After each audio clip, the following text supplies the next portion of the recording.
শ্রীল জগন্নাথ দেবের রথের নাম হচ্ছে নন্দীঘোষ। এই রথের আরো তিনটি নাম হচ্ছে গরুড়ধ্বজ, চক্রধ্বজ কিংবা কপিধ্বজ। এই রথের মালিক হচ্ছেন ইন্দ্র। রথ নির্মাণ করেছেন দেবশিল্পী বিশ্বকর্মা। নির্মাণে ব্যবহৃত কাঠের টুকরো হচ্ছে 831 থেকে 742 পর্যন্ত। এই রথের উচ্চতা হচ্ছে 33 হাত 5 আঙুল বা 44 ফুট 3 ইঞ্চি। চাকার সংখ্যা 16টি, যা চন্দ্রের 16 কলাকে দর্শায়।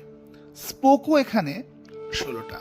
প্রতিটি চাকার ব্যাসার্ধ 7 ফুট। নন্দীঘোষের রং লাল হলুদ। প্রধান দেবতা স্বয়ং জগন্নাথ দেব এবং শ্রী মদন মোহন দেব। ভদ্রপীঠের আকৃতি সাদা দল পদ্ম। আয়ুধ অর্থাৎ অস্ত্র হচ্ছে শঙ্খ এবং চক্র। এই রথের সারথীর নাম হচ্ছে দারুক। রথ রক্ষক হচ্ছেন গরুর এবং ইন্দ্র। রথ ঈশ্বর স্বয়ং নৃসিংহদেব। এই রথের দেবী হচ্ছেন যোগমায়া। রথ শক্তি হচ্ছেন কমলা ও বিরজা। রথের ভৈরব হচ্ছেন একপাদ। এই রথের উপরে কল্যাণ সুন্দর। রথের পালক ভৈরব, নরসিংহ, গরুড় এবং বাসুদেব, যক্ষা, হাড়যক্ষা। দড়ির নাম হচ্ছে শঙ্খচূড়। 4টি ঘোড়ার নাম শঙ্খ, বলাহক, শ্বেতা, হরিদশা, গন্ধর্ব এবং বৈধূতি। দ্বারপাল হচ্ছেন জয় ও বিজয়।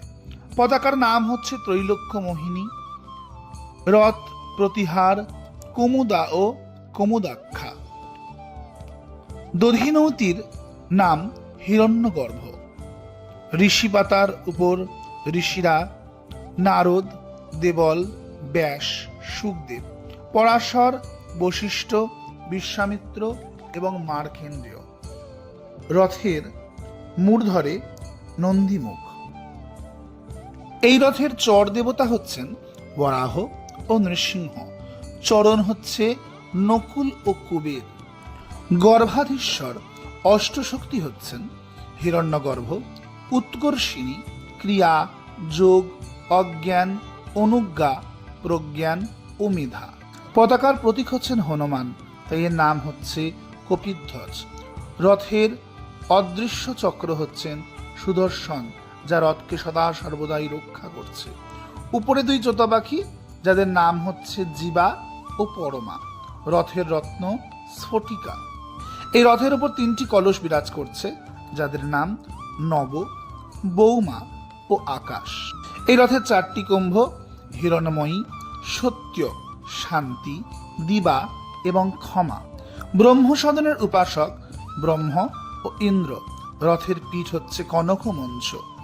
এই রথের নৃত্যরত অপ্সরারা হচ্ছেন উর্বশী, ফুলমচি, কনক মঞ্জরী, কাম মঞ্জরী, প্রেম মঞ্জরী, চম্পক মঞ্জরী, অনঙ্গ মঞ্জরী আর ভ্রমর মঞ্জরী। শিলাপশাস্ত্র অনুসারে নন্দীঘোষে শ্রী জগন্নাথ দেব মহাপ্রভুকে দর্শন করলে ভক্তরা সাযুজ্য মুক্তি লাভ করে, অর্থাৎ ভগবানের সাথে মিশে গিয়ে মুক্তি লাভ হয়ে যায়। রথে চ বামনং দৃष्ट्वा পুনর্জন্মনং না বিদ্যতে। যে একবার রথে বামন জগন্নাথকে দর্শন করে তার আর পুনর্জন্ম হয় না।